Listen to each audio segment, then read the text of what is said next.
Dear student, good morning.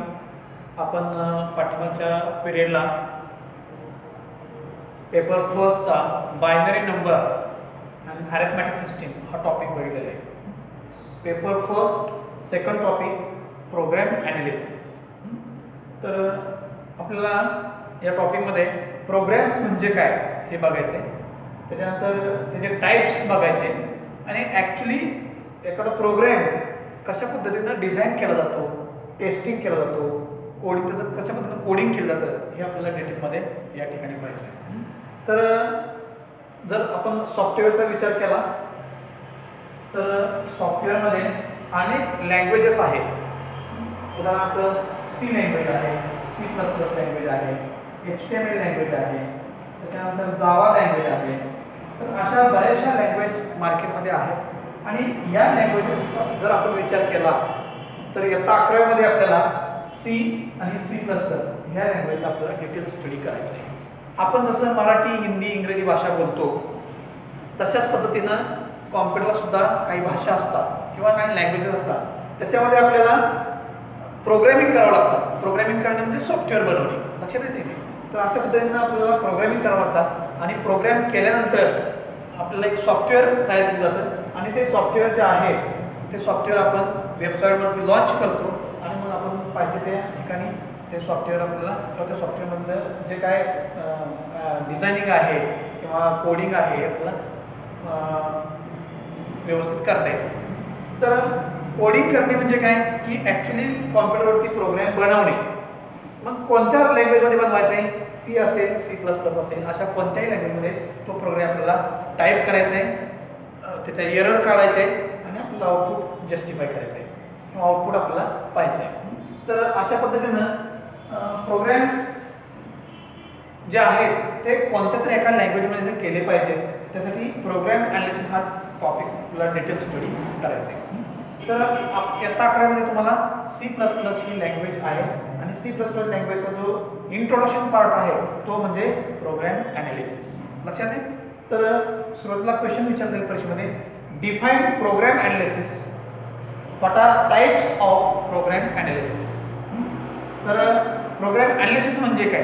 आता बघा, एखादी आपल्याला बिल्डिंग तयार करायची आहे किंवा एखादं आपल्याला सॉफ्टवेअर बनवायचं आहे. तर बिल्डिंग जर तयार करायचं असेल तर आपल्याला त्या ठिकाणी जागा पाहिजे, त्या ठिकाणी बिल्डिंग कशी पाहिजे त्याचं डिझायनिंग पाहिजे, ॲक्च्युली बिल्डिंग कशी आहे त्याचं एक स्ट्रक्चर पाहिजे. तर हे आपलं डिझाईन हे झालं, काय झालं, एक वर्किंग कॅपिटल झालं.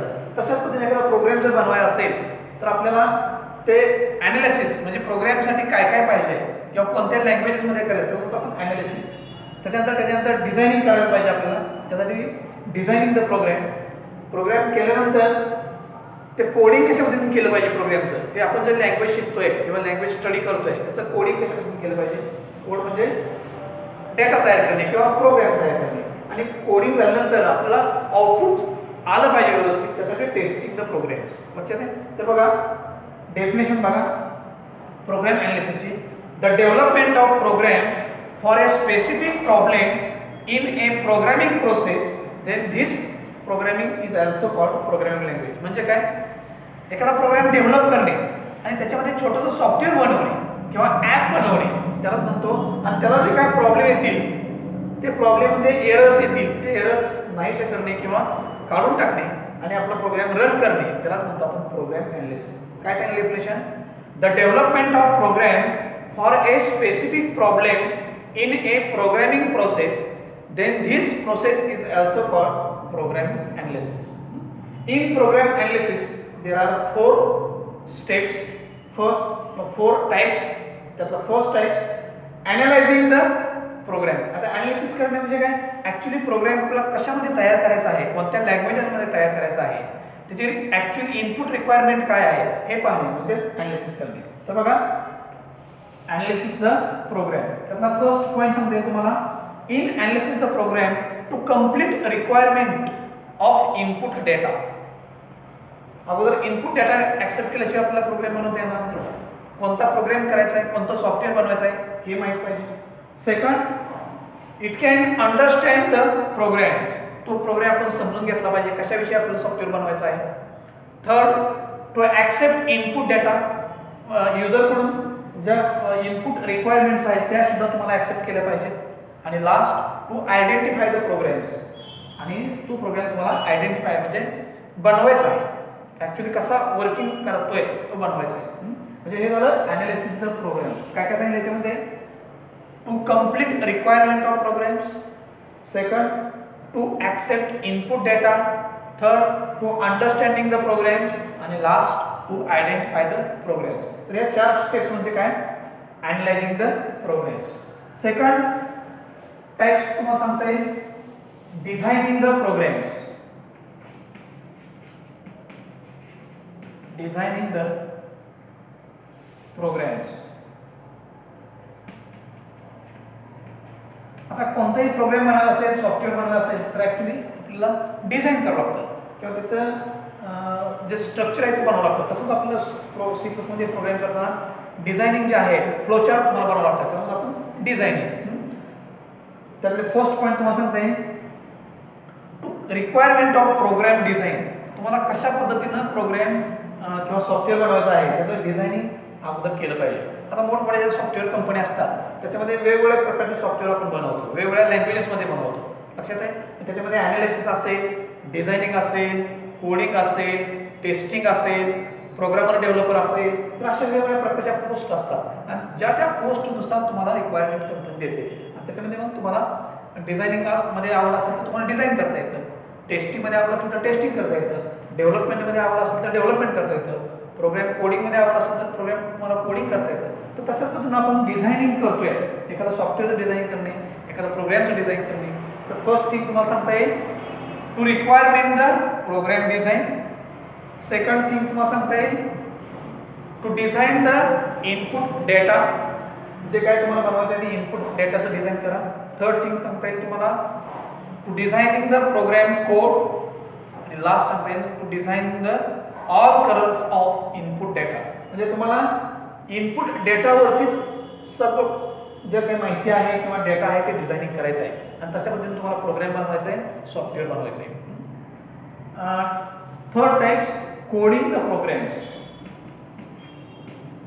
आता कोडिंगमध्ये काय की तुम्ही जे C++ लँग्वेज शिकणार आहे किंवा C लँग्वेज शिकणार आहे ते ॲक्च्युली लँग्वेज शिकत असताना कशा पद्धतीनं लँग्वेज कोडिंग केलं पाहिजे किंवा प्रोग्राम केला पाहिजे किंवा सॉफ्टवेअर बनवलं पाहिजे त्याला म्हणतो आपण coding the programs. After designing झाल्यानंतर देन प्रोग्राम कोडिंग. अगोदर डिझाईन करा, त्याच्यानंतर प्रोग्राम कोडिंग करा. सेकंड थिंग तुम्हाला to translate the program in computer language. जो डिझाईन केलेला प्रोग्राम्स आहे तो तुमच्या कॉम्प्युटरवरती ट्रान्सफर किंवा ट्रान्सलेट करा किंवा तो ऑटोमॅटिक त्या पद्धतीनं तो प्रोग्राम कोडिंग तयार केलेला आहे, म्हणजे त्याच्या भाषेमध्ये तो प्रोग्राम ऑटोमॅटिक ट्रान्सलेट होतो. थर्ड तुम्हाला after coding to check the input data. जे काय तुम्ही प्रोग्राम कोडिंग केलेला आहे ते तुम्हाला चेक करायला पाहिजे, त्याच्यामध्ये एरर काय आहे, त्याच्यामध्ये चुका काय आहेत, त्याच्यानंतर तो प्रोग्राम रन होतो की नाही हे सगळं पाहिलं कोडिंग करताना तुम्हाला पाहता आलं पाहिजे. आणि last to identify the error and to store the and to solve the problems. लक्षात आहे म्हणजे काय की त्या जो काय तुम्ही प्रोग्राम बनवलेला आहे त्याच्यामध्ये एरर्स काय आहेत हे पाहिलं पाहिजे आणि तो प्रोग्राम सॉल्व होतोय की नाही हेही पाहिलं पाहिजे. त्याला म्हणतो आपण कोडिंग. काय काय सांगितलं याच्यामध्ये after designing to then programs are coding first thing. Second to translate the program in computer language. Third thing after coding to check the input data. आणि last to identify the error and to solve the problems. तर अशा पद्धतीनं तुम्हाला programme coding करता आलं पाहिजे.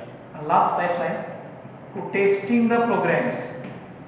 जे तयार केलेलं प्रोग्राम्स आहे ते तुम्हाला टेस्टिंग करता आलं पाहिजे. तुम्ही सॉफ्टवेअर बनवलं असेल किंवा प्रोग्राम बनवला असेल तर तुम्हाला ते टेस्ट करता आलं पाहिजे.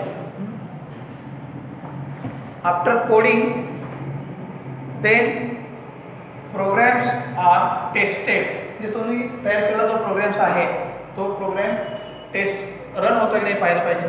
To test the input files. Second thing to test the input files म्हणजे ज्या काय प्रोग्राम कोडिंगचे इनपुट फाइल्स आहेत त्या सुद्धा टेस्ट केल्या पाहिजे, त्याच्यामध्ये काय एरर आहे का बघितलं पाहिजे. Then third to execute the program. जो तयार केलेला प्रोग्राम्स आहे तो रन करून पाहता आलं पाहिजे. एक्झिक्युशन म्हणजे रन करणे.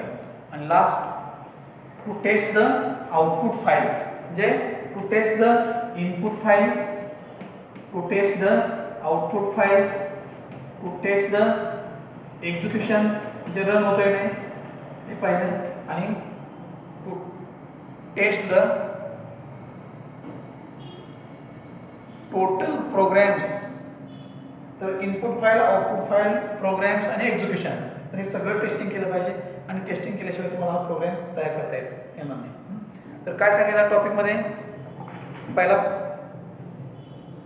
क्वेश्चन काय, define program analysis, explain types of program analysis. Okay. The development of, definition बघा, the development of program for a specific problem in a programming language, in a programming process, then this process is also called program analysis. In program analysis there are following types. First, analysis the programs. Second, designing the programs. Third, coding the programs. And last, testing the program. लक्षात आहे. अशा पद्धतीने आपला second टॉपिकचं पहिलं article संपलेलं आहे. Okay.